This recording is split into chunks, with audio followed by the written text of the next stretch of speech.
Hello everyone. मैं doctor Priyanka Singh अपने channel enhance living के आज के इस नए वीडियो में आप सबका स्वागत करती हूँ। अपने पिछले वीडियो में मैंने बात की थी कि आपका पूजा घर कैसा होना चाहिए। आज मैं बात करूंगी कि आपके पूजा घर में मूर्तियां कैसी होनी चाहिए जिससे आपको ज़्यादा से ज़्यादा पॉजिटिव रिजल्ट्स मिले, आपके परिवार में सुख शांति आए, आपकी समृद्धि बढ़े और किसी तरह की कोई परेशानी किसी वास्तु दोष की वजह से ना हो। तो आइए आज बात करते हैं कि आपके पूजा घर में मूर्तियां कैसी हो। सबसे पहली चीज जो मैं आपको बताना चाहूंगी कि आपको हमेशा ध्यान रखनी चाहिए कि आपके मंदिर में कोई भी खंडित मूर्ति ना हो। खंडित यानी थोड़ी सी भी टूटी, थोड़ी सी भी क्रैक या इवन कोई छोटा सा टुकड़ा भी अगर निकल गया हो उसमें से, तो आप उस मूर्ति को तुरंत विसर्जित कर दें, घर से हटा दें। हालांकि हम जब मूर्तियों को एक लंबे समय तक अपने घर में रखते हैं तो हमें उनसे भी मोह हो जाता है। रोज पूजा करते करते हम उनके साथ अटैच हो जाते हैं। लेकिन अगर मूर्ति खंडित है तो आप उसे हटा दें और उसकी जगह दूसरी ले आएं। दूसरी चीज ये है कि कई बार लोग सोचते हैं कि क्या हमें पूर्वजों की मूर्तियां या पूर्वजों की फोटो घर में लगानी चाहिए। नहीं, आपको ऐसा बिल्कुल नहीं करना चाहिए। मैं अपने पहले के एक वीडियो में जिसमें कि घर में किस तरह की पिक्चर्स लगाएं वास्तु के अनुसार, आपको बता चुकी हूँ कि आपको पूर्वजों की फोटो कहाँ लगानी चाहिए। अगर आपको इस संबंध में कोई संदेह हो तो आप वो वीडियो देख सकते हैं। तो पूर्वजों की फोटो आपको नहीं लगानी है अपने पूजा घर में। इसके अलावा बात करेंगे कि ज्यादातर लोग गणेश जी, लक्ष्मी जी, भगवान शिव, उनके शिवलिंग, इस तरह की मूर्तियां जरूर रखते हैं। तो इस तरह की जो मूर्तियां या इस तरह की फोटो जो आप रखते हैं वो किस तरह की होनी चाहिए, उसमें किन बातों का ध्यान रखें और किस तरह की गलतियां होने से आप उन्हें बचाएं, पहले इस पर बात करते हैं। अगर हम शिवलिंग की बात करें तो आपका जो शिवलिंग है वो आपके अंगूठे से ज्यादा बड़ा कभी नहीं होना चाहिए। बड़े मंदिरों के लिए बड़े शिवलिंग बहुत अच्छे होते हैं, लेकिन अगर घर की बात करें तो बड़ा शिवलिंग मन में वैराग्य पैदा करता है और गृहस्थ लोगों के लिए ये अच्छा नहीं है क्योंकि उनकी अपनी जिम्मेदारियां होती हैं, उन्हें अपना परिवार अच्छी तरह से चलाना होता है। तो अच्छा यही है कि आप अगर शिवलिंग अपने घर में ला रहे हैं तो आप एक छोटा अंगूठे के आकार से बड़ा शिवलिंग ना हो, इस तरह का शिवलिंग रखें। और कभी भी शिवलिंग की संख्या आपके पूजा घर में दो नहीं होनी चाहिए, इनके प्रभाव खराब होते हैं। अगर गणेश जी की मूर्ति की बात करें तो गणेश जी की मूर्ति आप सभी पूजा घरों में पाई जाती है और गणेश जी को रखना है भी बहुत अच्छा क्योंकि वो विघ्न विनाशक होते हैं। हर तरह के विघ्न बाधाओं को दूर करने के लिए हम सबसे पहले गणेश जी की ही प्रार्थना करते हैं। लेकिन गणेश जी की मूर्ति अगर आप रख रहे हैं तो अपने पूजा घर में कभी भी तीन गणेश जी की मूर्तियां या दो फोटो, एक पिक्चर या एक मूर्ति, इस तरह से आप मत रखिए। ये संख्या में तीन नहीं होनी चाहिए। और अगर मैं बात करूं शंख की, काफी सारे लोग अपने पूजा घर में शंख भी रखते हैं और ये बहुत अच्छा भी है, आप रख सकते हैं। लेकिन शंख की संख्या भी दो से ज्यादा, या यूं कहूं कि दो भी नहीं होनी चाहिए, आप एक शंख ही रखिए। यानी मेरे कहने का मतलब ये है कि दो शिवलिंग नहीं होने चाहिए, तीन गणेश जी की मूर्तियां नहीं होनी चाहिए और दो शंख नहीं होने चाहिए। इस संख्या का आप ध्यान रखें क्योंकि ये वास्तु दोष पैदा करते हैं। फिर मैं बात करूंगी कि मूर्तियों की लंबाई कितनी होनी चाहिए। बड़े मंदिरों में बड़ी मूर्तियां हम सभी देखते हैं, होती ही हैं। जब हम बाजार भी जाते हैं तो हमें अक्सर बड़ी मूर्तियां आकर्षित करती हैं।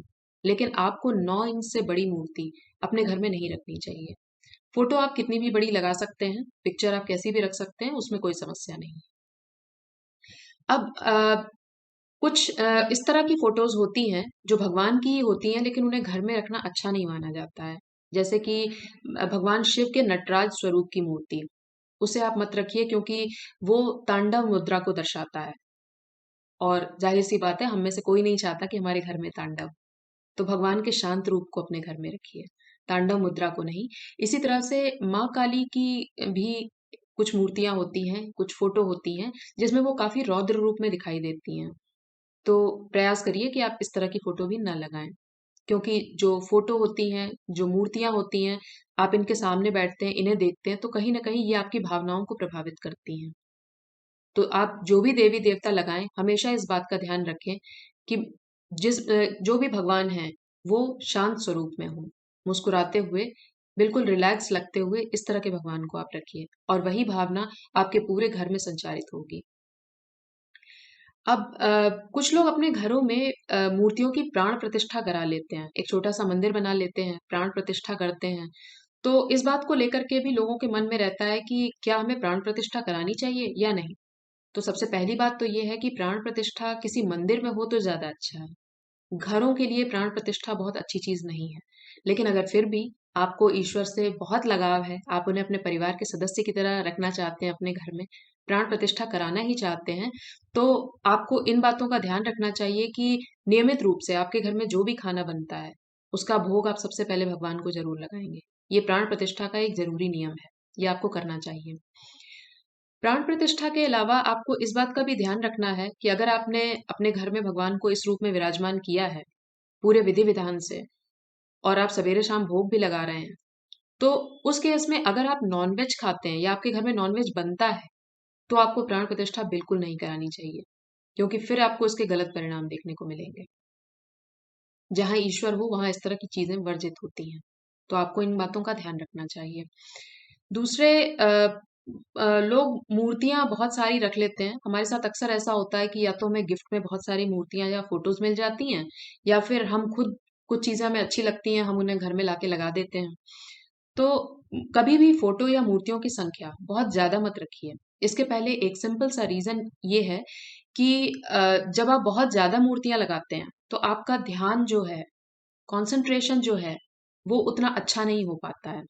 अब एक इसे साधारण एग्जाम्पल से समझने की कोशिश करिए कि अगर आपके सामने टेबल पर एक एक ही चीज रखी हो, तो आप कितने आराम से उसके बारे में बता सकते हैं। आप उसके रंग के बारे में, उसके कलर, उसके शेप, हर चीज के बारे में बता सकते हैं। लेकिन अगर उसी टेबल पर बहुत सारी चीजें रख दी जाएं, तो शायद आपके लिए ये बताना भी मुश्किल हो कि टेबल पर कितनी चीजें थी।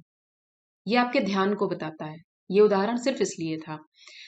तो इसी तरह से जब आप अपने मंदिर में बहुत सारी मूर्तियां, बहुत सारी पिक्चर्स, बहुत सारे चित्र लगा लेते हैं, तो आपका जो ध्यान होता है पूजा करते वक्त, वो बढ़ जाता है। ईश्वर तो हर जगह विराजमान है, आप उसके जिस भी स्वरूप को अपने अंदर अपनाना चाहें, वैसे ही उसे देख सकते हैं। लेकिन बहुत ज्यादा भीड़ मत करिए अपने मंदिर में। कुछ देवी देवता होते हैं जिनको रखना बहुत अच्छा माना जाता है, और इन्हें तकरीबन सभी मंदिरों में होना चाहिए, क्योंकि ये उन्हीं तत्वों को रिप्रेजेंट करते हैं, उन्हीं तत्वों को बताते हैं जो कि जिनसे मिलकर हमारा शरीर बना है। आपको भगवान विष्णु की मूर्ति लगानी चाहिए, भगवान शिव की लगानी चाहिए, भगवान गणेश, माँ दुर्गा, इन सभी की मूर्तियां लगाना बहुत अच्छा है।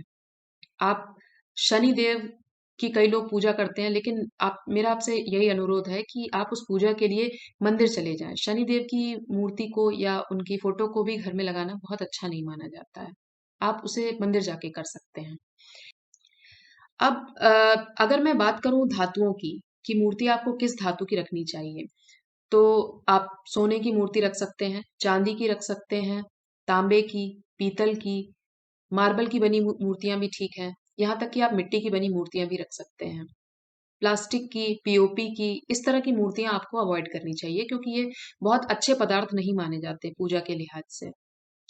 सोने और चांदी में थोड़ा सा रिस्क रहता है, क्योंकि अगर आपने खुले मंदिर में इस तरह की मूर्तियां रखी हैं तो उसकी सुरक्षा को लेकर आप हमेशा चिंतित रहेंगे। शायद आपकी रातों की नींद ही उड़ जाए। तो बेहतर ये है कि अ, आप पीतल की मूर्तियां आराम से रख सकते हैं। ये एक लंबे समय तक चलती हैं और पीढ़ियों तक इस मूर्ति की पूजा की जा सकती है। आपका उस मूर्ति के प्रति लगाव वैसे ही बना रहेगा और पीढ़ियों तक चलता रहेगा।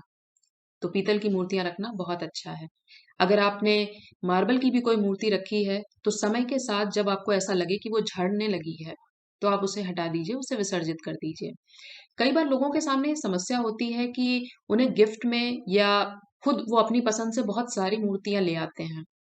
फिर बाद में उन्हें समझ में नहीं आता है कि अब जब पूजा घर में इतनी भीड़ हो गई है मूर्तियों की, कंसंट्रेशन कम हो रहा है, तो क्या करें? उस केस में आप ये मूर्तियां किसी को दे सकते हैं। इनके प्रभाव कभी खराब नहीं होंगे, उससे आपके घर की सुख समृद्धि नहीं जाएगी। आप ये मूर्तियां किसी को दे सकते हैं। आप विसर्जित कर सकते हैं, जैसा कि हमारी मान्यता में है। विसर्जन भी बहुत अच्छी चीज है।